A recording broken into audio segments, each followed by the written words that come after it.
Wife ఉందని ఎందుకు చెప్పలేదు? చెల్లంటే నా వైఫేగా. హలో ఫ్రెండ్స్, ఈ వీడియోలో మనం భర్త మహాశైలకు విజ్ఞప్తి టీజర్ గురించి మాట్లాడుకుందాం. నా వాయిస్ కొంచెం బాగాలేదు, ఎందుకంటే ఫుల్ జలుబు అండ్ థ్రోట్ ఇన్ఫెక్షన్ అయిందనమాట. చలికాలం కదా, సో అడ్జస్ట్ అయిపోండి. పెళ్ళైన వాళ్ళకి నాలాంటి పరిస్థితి ఎదురవకూడదని. ఈ సినిమాలో రవితేజ గారికి ఒక భర్తగా వచ్చిన సమస్య గురించి మనం తర్వాత మాట్లాడుకుందాం. దానికంటే ముందు మనం ఈయన వైఫ్ గురించి మాట్లాడుకుందాం. ఈయన వైఫ్కి ఈయన అంటే ఎంత నమ్మకం అంటే, రామ్ని అనుమానించడమా?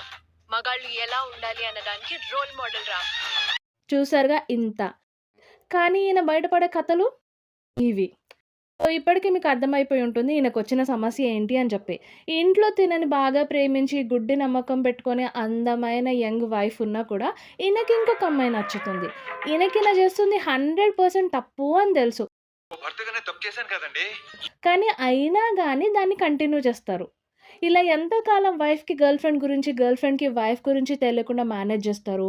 అండ్ నిజం తెలిసినాక ఎలా హ్యాండిల్ చేస్తారు అన్నదే ఈ స్టోరీ అనమాట.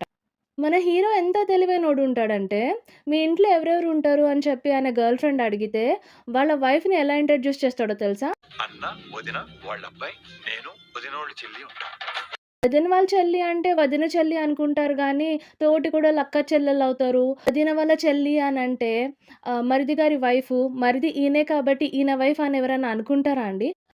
ఇదే క్వశ్చన్ వాళ్ళ గర్ల్ ఫ్రెండ్ అడిగితే వైఫ్ ఉందని ఎందుకు చెప్పలేదు? ఆయన ఇచ్చే సమాధానం, వదినోళ్ళ చెల్లంటే నా వైఫేగా. అసలు అక్కడ ముక్కు మీద గుద్దడుతుండే ఎర్రగా అయిపోవాలి, జోకర్ ముక్కు అయిపోయినట్టు. బట్ ఆమె అలాంటిది ఏం చేయలేదు. మరి సినిమాలో తర్వాత పోను ఏం చేస్తుందో చూడాలి. సో ఈ టీజర్లో రవితేజ గారు చెప్పింది ఇలాంటి సమస్య ఏ భర్తకి రాకూడదు అన్నది ఇదే.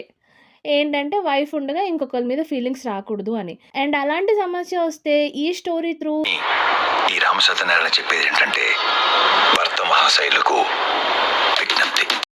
ఆ ఫీలింగ్స్ని అక్కడే మర్చిపోండి, కట్ చేసేయండి, దానిపైన యాక్ట్ చేయకండి. యాక్ట్ చేసి ఈయన సినిమాలో ఎంత సఫర్ అయ్యారో అలా మీరు సఫర్ కాకండి అని. సో మంచి మెసేజ్ ఓరియంటెడ్ ఫిలిం అని అనుకోవాలి. మరి చూద్దాం ఎగ్జిక్యూషన్ ఎలా ఉంటుందో అండ్ జనాలకి ఎంతవరకు ఎక్కుతుందో.